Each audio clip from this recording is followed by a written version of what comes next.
Good afternoon. I'm Dryden, Pence, and this is another in our series about the coronavirus and the markets. It is April 8th, 2 p.m., 2020. As I've talked about before, what's currently going on with the coronavirus in our country and the response to that virus, how that's affecting our economy, the markets, and then also what the chances are to look for recovery.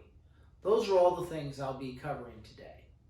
Now, a couple things that are important to pay attention to about human behavior, because we're now enough time into this, a number of days into this, that human behavior is beginning to enter into the psyche of everybody who's under lockdown, everybody who's looking at the markets, everybody who's got 7 kids locked in their house with them. So all of those things are important to realize is that the fear of pain is frequently worse than the pain itself. If you have children, you know what this is like. The fear of the needle and the pain of the needle is often far more traumatizing than the actual shot itself. Because we all know what happens after this. It's there now. It's okay. Here's your sucker. We're over this. And so we're all in this moment, right, where we're dealing with the fear of pain, of the unknown, of the severity of what's going on. I'm going to cover a lot of that today, and hopefully that'll help you deal with some of this. Because right now, a lot of people are the frazzled cat, right? And if you've actually seen this slide before, because I used it as we came out of the crisis of 2009. And we got through that quite successfully. So what I want to talk about is what's really important. So the most important numbers, I've said again and again and again, is not how many people get sick, but how quickly those who are sick get well. Because that will help us understand how long this circumstance, which is tragic for many, but how long is this circumstance going to affect our economy? Because I think that's what a lot of people are severely worried about. The big thing to know, and I've said this before, is the period of endurance is about 60 to 90 days. And I'll kind of walk you through that as we go through. So the period of endurance, how long are we going to have to deal with all of this, is really about 60 or 90 days. And as a frame of reference, we're currently here at it's 27 days since the national emergency was declared here in the United States. It's been a little bit longer than that since we got our 100 cases. But really, when you think about it, it's about the 13th. We're 27 days into this. And so I'm going to talk about where we are in relation to the rest of the country and the world. So here we are globally. We can take a look at how the pandemic has worked. It rattled along here starting in January in China, and then it began to spread globally, and now we have this tremendous increase that we're having to deal with. And the important thing to recognize is that the virus is the virus is the virus. It doesn't care what country it's in. It has no politics. It doesn't care what state it's in. But it runs on a standard kind of formula. It's about, if you get the virus, it's about 14 to 17 days, and then you're recovered. Unless you have a severe case, right? 80% of the people get a mild case, and the rest of the people get a severe case. And the 20% that get a severe case, then they're going to be sick for 21 days to 6 weeks. And then there's also a small group of people that unfortunately have mortality from this. And those are the things we need to look at. But if you think about it, and we take all of the countries of the world, we recognize that while the virus has a standard pattern, it moves at different places based on time, right? So it takes off in different places, different times. So we've taken all the major countries that are dealing with this right now, and we've put them on an equivalent time series. So you can see China is over here at about day 75, and Korea is about day 45. And then we have the other countries at various levels of outbreak. Now remember, the thing that's important, if you look at the history, and of course here's the United States, right? Now here's the thing you need to know. Half of the cases of the coronavirus in the United States are in New York City. And New York City is different than most of these other places. And the reason why is population density. New York City's density of population is about 10,000 people per square kilometer, whereas density in China, in Wuhan, was about 1,200 people per square kilometer.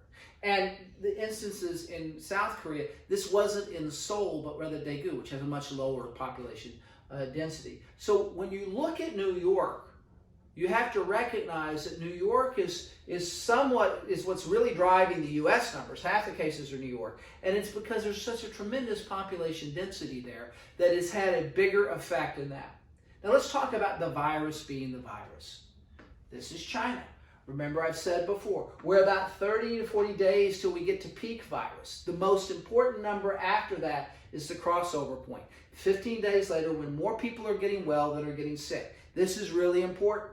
And then you have this long period of time where people continue to get better. So in 30 days, 15 days, 30 days, and now we're in a position where China is beginning to get back to normal. It's going to be a long time before things are ever back to normal as we think of normal. But now the economy is opening back up. People are going back to work. They're having to wear face masks when they go outside. But the engine of the Chinese economy is beginning to run again. So they're at day 77. Now the important thing to know here is South Korea. They're at day 48. If you think this is day one, think of day one as the day where they had more than 100 cases. South Korea is at day 48. Again, around 30 days to peak virus. 11 to 15 days later, they hit the crossover point, and now they're gradually working through it. If you look at Iran, right, which made lots of headlines, they're at day 42. Now, I'm showing you this to help you kind of look at the virus is doing what it does regardless of where it is at about the same time within its period of time of being active in the communities. So you look at Iran. If we look at Germany, we're beginning to see signs of the convergence between the active cases and those who are recovered. They're at day 39, right? Now we're looking at Italy, which has been a hot spot. They're at day 46, and we know they had some problems early on and a tremendous outbreak and the ability to deal with it. But now you're beginning to see these cases and these lines begin to converge between those who are getting well and released and those who are active cases. So again, the pattern is is similar. And we can look at Spain. We see again a similar pattern. They're on day 38. So now we take a look at France. Now France has had a big uptick just recently, but again, it's a pattern that over time, you're out here, you start moving out to day 45 or 47 or more, we'll begin to see some of this convergence that we've talked about. Again, I show you all these slides so that you can recognize the pattern that the virus is having. So the important thing is, now that we kind of know what the virus is doing, how do we react to it? What do we do? What does that mean? So when we think about testing was a big deal for the United States, and we finally ramped up our testing regime where now they're able to test people over 100,000 tests a day are being conducted in various parts of the country. And that's really important because now we can determine who really has the virus, who doesn't. About 20% of the people that are tested actually have the virus. So that's important because it allows us to provide appropriate care for those who need it. And then when we look at the projection here, this is very much, I'll show you a slide in a moment, the story of New York City. And this is the case, these are the cases in the United States. Now, over here on March the 3rd was when we first had 100 cases. Remember, we had a bunch of cases come up very early in Washington State. We haven't heard a lot about Washington State recently, but that's kind of when things began to start. But when we got over here to New York, they began to really take off around March the 12th or 13th. And that's why in the USA, the day count is a little different. We're a big, big country. And so you have to kind of think of our states as if they were kind of countries in and of themselves as to how this virus is taking off. I think it's important for later. So here we are. We're at day 35. And we haven't peaked yet. But we're beginning to see recoveries, and this is important. So on March the 3rd over here, we had about 100 cases. Well, 21 days later, we were at about 50,000 cases. But also, 14 days after that, we have an average of about 21,000 people that have recovered. So here's what you can look forward to. Because as we get past the holiday weekend, as we move into next week, you're going to begin to see the number of recovered go up very dramatically. That's what we expect to see, and that's an important thing to pay attention to. So when I do this video for you next week, the expectation is you begin to see a pretty good, about 80% of this number is going to be over here about 14 days later, 14 to 17 days later.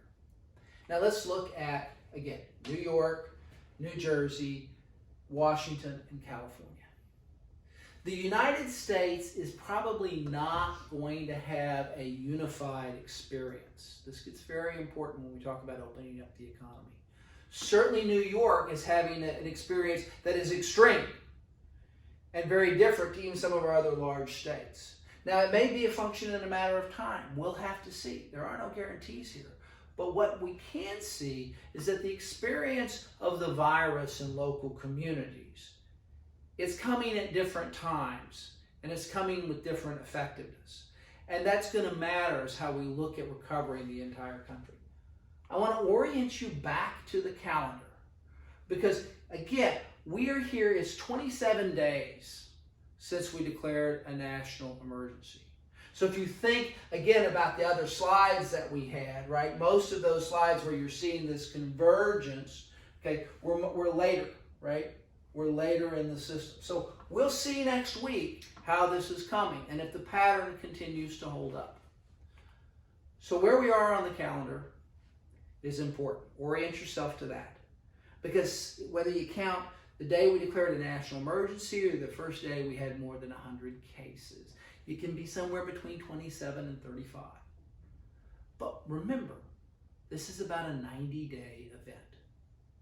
This means we're about 1/3 of the way through it. And that's important.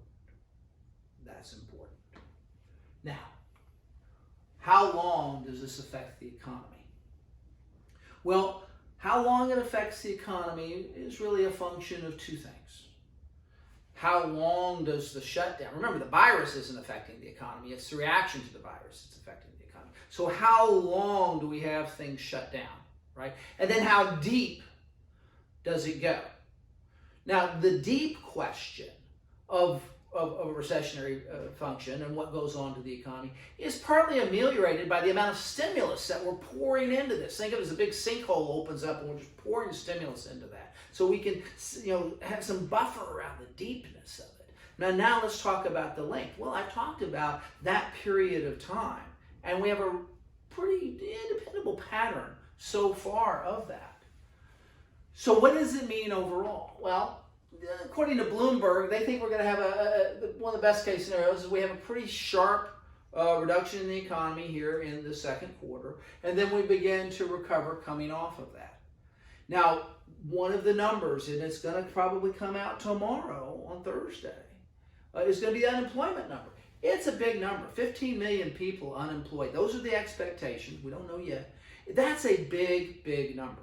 But here's the thing that's to remember that is important. Is that group of people that are unemployed. This is a relatively short-term event. That's what the expectation is. A lot of money is being poured into it. People are on furlough. They're getting unemployment benefits. They're getting cash assistance allowance. All of these things are being added to limit the effect of the unemployment.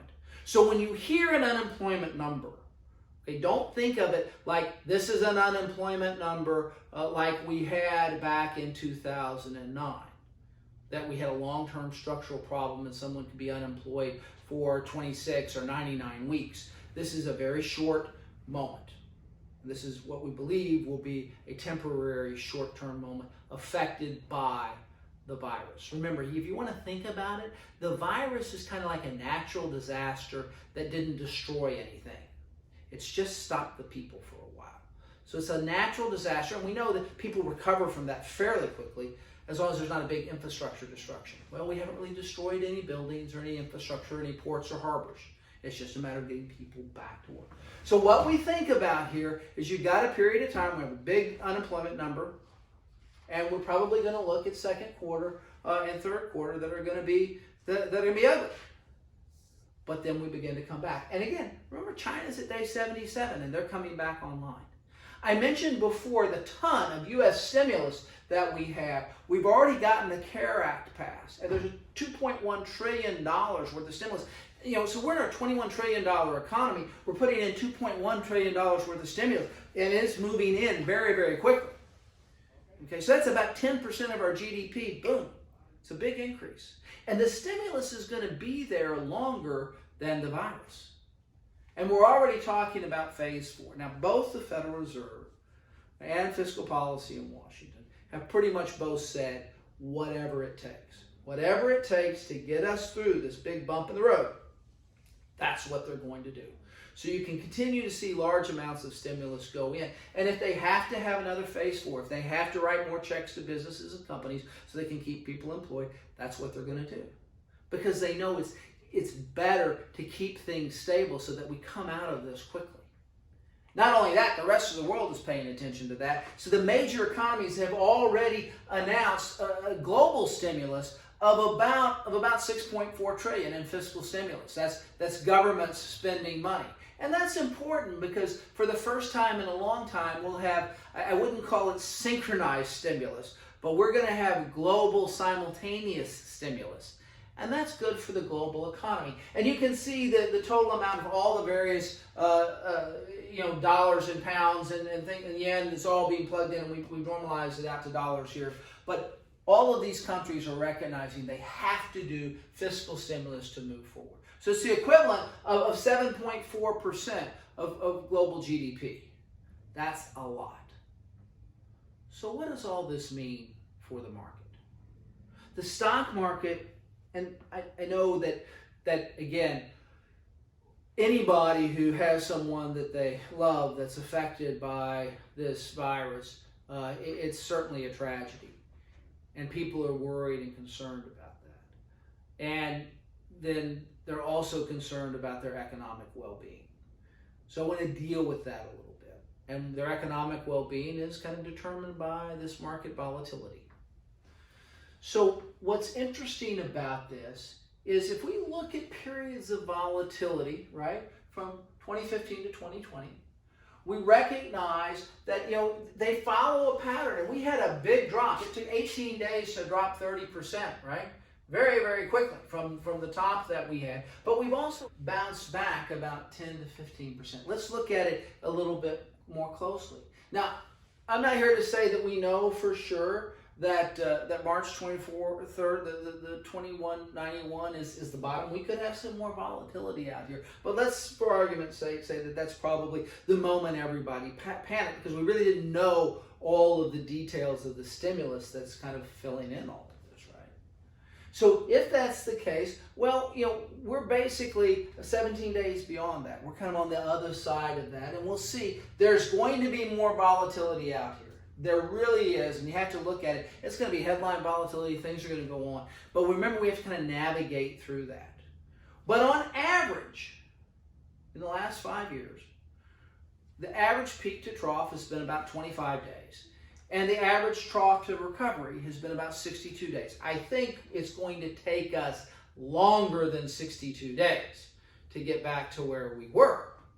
But we can begin to see, as we understand the stimulus that's put back into the economy and the fact that the virus has this 60 to 90 day period, if we look out further at 90 to 120 or 180 days, we're looking at an economy, we're looking at the health of our nation, and we're looking at a market circumstance that is probably better than where we are today. So what?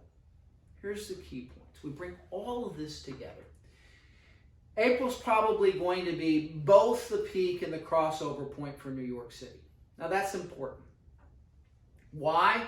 Because this is the way the media is going to look at this, and that's going to affect how everybody feels and looks at it in the markets. And if we're talking about the markets, as long as this is a problem in New York City, this is a national problem. As soon as it's not as big a problem in New York City, this becomes a regional problem. That's just the way the media looks at it, and that's just the way the narrative is going to go through. So let's focus, as it pertains to markets and your portfolios, let's focus on the key dates for New York City. So, and it's also the biggest hotspot in the country, right? So goes New York, so goes the country, because they have half of the cases, right, at this point. Right, so we're going to get both the peak, like we saw in all those other countries, and probably the crossover point, like we saw in the countries that are recovering, all in the month of April. And that means as we move forward into May, things begin to get better. Now, there's variable speed of both economic and virus recovery. Right? The virus it will probably peak in New York before it peaks in a few other places. Therefore, the crossover point will be different. Therefore, the economies will be different. And probably various governors are going to open their states up at various times. That's where the dialogue is headed now. So the virus affects things on a variable speed, right? The virus is doing the same, but when it takes off and when it slows down, that's going to be important. And then that's also going to affect the economy. Now, U.S. and fiscal monetary policy, they're all in. They're moving forward, and that's fine. And then U.S. stimulus, what we're going to see is going to probably last longer than 90 days. And that's important. While the virus really constricts things for 90 days, stimulus is probably going to extend much further than that. And global stimulus is about $6.4 trillion. And that's important. Simultaneous global stimulus will allow the entire world to begin to get better and on track more quickly. So headlines are going to continue to be horrible, particularly as we get through the rest of this week and as we move into next week. Headlines are going to be bad. We're going to have a huge unemployment number. You're going to have continued mortality in New York, and you're going to be moving towards this moment of peak outbreak in New York. All that's going to happen probably over the next week or two, right? And the headlines will be ugly around that. But also, you're going to begin to see glimmers of recovery, because we're about to reach that moment where we begin to see a lot of those people that were sick begin to get better. So these things matter. And it's the New York data that matters most for the stock market. That's just how the media is going to look at it. So the dialogue, some point in the next week or two, the dialogue is going to switch from how bad can it get to when do we open up, right? Gets to from the pain of the needle to, okay, when is this over? When do we get better? That's going to be important. So for each of you, when you think about your investment time horizon, right? When you think about our investment time horizon, if your investment time horizon is longer, right, than a year, you're going to be we believe you're going to be well rewarded for staying engaged. Because the economy, the recovery, all of these things are going to outlast the virus. And we're going to move forward and move past it.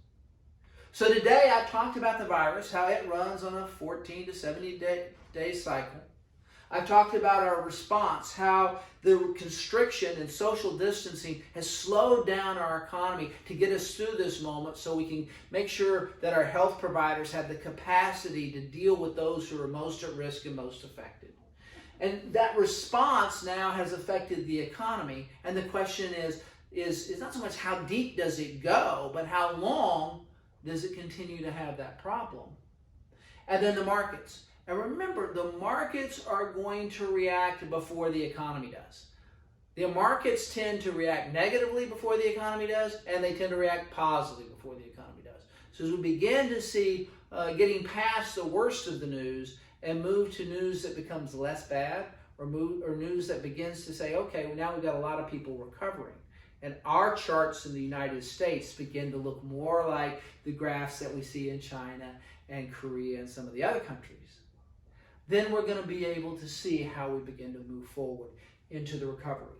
And then for that, it's important to look through this crisis that we're in and begin to identify the companies and the efforts that we have of how this virus is going to change our environment, how this virus is going to change how we work, how we live, and all those things, and the companies and the progress that we have coming out of this so that we can move forward to a much brighter future.